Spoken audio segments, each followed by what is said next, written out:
Bienvenue sur le podcast de nouvelledanse.com. Ici, on parle de danse, de danseurs sans retenue.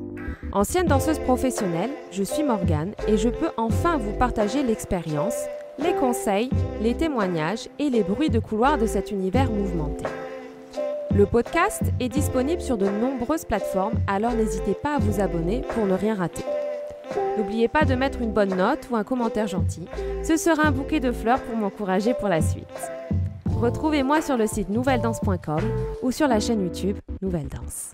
Alors, aujourd'hui, nous allons voir comment garder la motivation toute l'année en danse.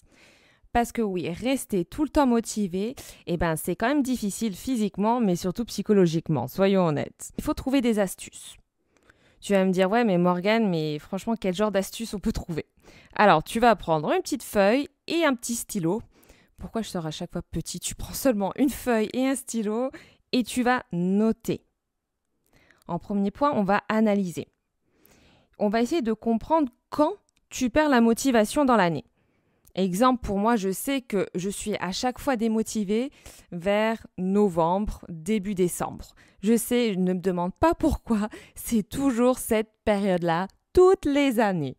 Pendant au moins, on va dire 4-5 semaines, c'est assez dur. Je perds toujours ma motivation cette période-là. Donc, essaie de savoir déjà, toi, note-le, savoir quand dans l'année tu perds cette motivation. Est-ce que c'est en hiver, en automne, printemps, en été? Et combien de temps ça dure, la durée également? Est-ce que c'est seulement l'histoire de quelques jours ou c'est quelques semaines ou est-ce que ça va durer quelques mois? Est-ce que c'est régulier ou pas? Donc, essaie déjà de trouver le quand je perds ma motivation avant de trouver, comment garder cette motivation? Analyse d'abord, avant de trouver la solution. Une fois que tu as analysé, en deuxième point, on va voir ensemble qu'il faut réduire le nombre de cours de danse également. Je sais, je vais te prendre par exemple, mon exemple à moi, je m'entraîne la plupart du temps 6 fois par semaine. Alors oui, je suis un peu une addict, soyons honnêtes, mais c'est ma routine. Je m'entraîne 6 fois par semaine, tous les matins, la plupart du temps, si je peux, si j'ai le temps, bien entendu. Mais je sais que pendant cette période-là, je vais pas me pousser à y aller 6 fois parce que je vais me dégoûter en fait. Je vais me dégoûter à aller, j'ai pas envie, j'ai toujours envie que ce soit un plaisir. Dis-toi qu'aller prendre un cours de danse, faut que ça reste un plaisir. Aller prendre son entraînement, faut que ça reste un plaisir. Si t'es là-bas et t'es dégoûté, ça sert à rien en fait. Tu vas perdre cette passion, tu vas perdre ce plaisir et c'est pas ce que tu veux. Je pense pas en tout cas, j'espère pas. Donc je sais que pendant ma période de novembre, je vais pas y aller 6 fois, je vais y aller la plupart du temps 4 fois, maximum 5 fois, mais je dirais bien 4 fois. Si tu peux même, je sais que j'ai une copine également qui des fois perd cette motivation et je sais qu'elle se prend bien 10 jours. Enfin, elle a toujours sa période, elle c'est plus en printemps, elle se prend 10 jours d'arrêt total et après elle revient et hop, elle a la pêche. Donc, vois également si toi tu as besoin de faire une petite coupure de 1 semaine, 2 semaines, te prends pas 4 mois ou 6 mois quand même, faut pas déconner non plus. Mais si tu veux faire une petite coupure de quelques jours, 1 semaine ou 2 semaines, c'est pas dramatique, tu vas pas perdre tes résultats. Pense vraiment que ça va te faire du bien. Donc, réduis le nombre d'entraînements. En troisième point, change de type d'entraînement. Si, par exemple, tu fais que de la danse classique, que tu en bouffes tous les jours depuis des années, change un petit peu. Ça ne veut pas dire qu'il ne faut plus faire de danse classique, mais varie un petit peu le style de danse. Si tu veux faire, par exemple, du jazz, que tu n'en as jamais fait, si tu n'as jamais fait de moderne, ou par exemple, si tu veux commencer le cross-ballet, si tu ne connais pas, je te conseille d'aller sur nouvelledanse.com. Vas-y, si tu veux faire du yoga, si tu veux faire du pilates, même de la méditation, fais autre chose. Sors de ta zone de confort. Je sais que moi, par exemple, je ne suis pas trop fan de yoga, mais je sais que pendant cette période-là, j'aime bien aller me faire de temps en temps du Bikram yoga. Je sais pas pourquoi, mais ça me fait du bien de faire autre chose. Si toi tu veux faire même du hip-hop, t'en as jamais fait, vas-y, teste. Mais sors de ta zone de confort, fais autre chose. Parce que le fait de faire autre chose, après, le manque va venir. Tu vas te dire, ça me manque maintenant. J'ai envie de retourner en danse classique, j'ai encore envie de faire de la danse classique, si c'est de la danse classique que tu fais, bien sûr.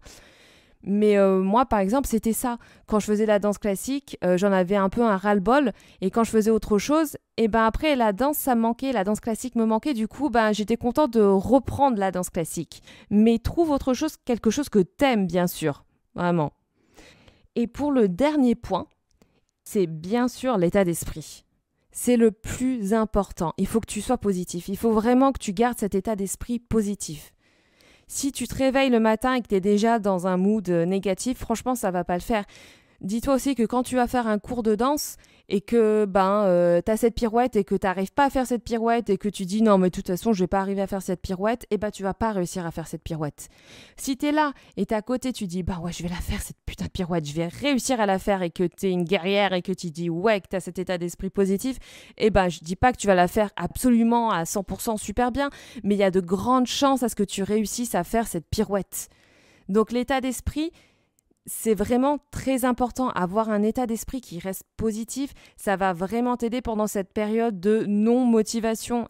Donc, on a fait tous les points ensemble. On va faire une petite conclusion, on va revoir ensemble ces 4 petits points. En point numéro 1, analyse. Période, durée. Quand tu as cette période de démotivation. En point numéro 2, réduis tes entraînements, tes cours de danse. Ça va vraiment t'aider.